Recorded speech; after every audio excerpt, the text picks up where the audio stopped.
Hi పిల్లలు, ఈరోజు మనము తెలివైన కాకి కథను చెప్పుకుందాం. ఒక ఊరిలో ఒక కాకి ఉండేది. ఆ ఊరిలో అది ఎండల కాలం కావడంతో ఊరు మొత్తము కూడా ఎండిపోయింది. ఎక్కడా కూడా ఒక చుక్క నీళ్ళు లేవు. పాపం ఆ కాకికి చాలా దాహమైంది.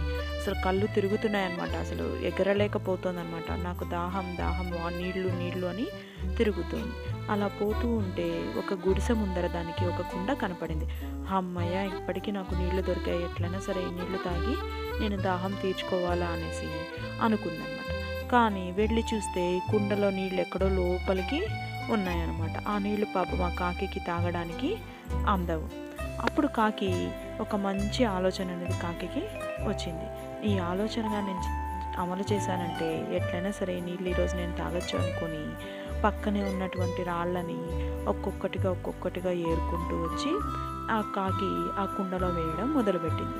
ఇలాగా వేస్తూ కొంతసేపు అయ్యేటప్పటికి నీళ్లు కొంత పైకి వచ్చాయి. అమ్మయ్య, ఇంకా కొంతసేపు వేసామంటే మనము ఎలాగైనా సరే ఈ నీళ్ళని తాగేయచ్చు అనుకుంటూ తన ప్రయత్నాన్ని అయితే మానకుండా నీళ్ళని వేస్తూనే ఉంది. చివరికి నీళ్లు పైకి వచ్చేసాయి.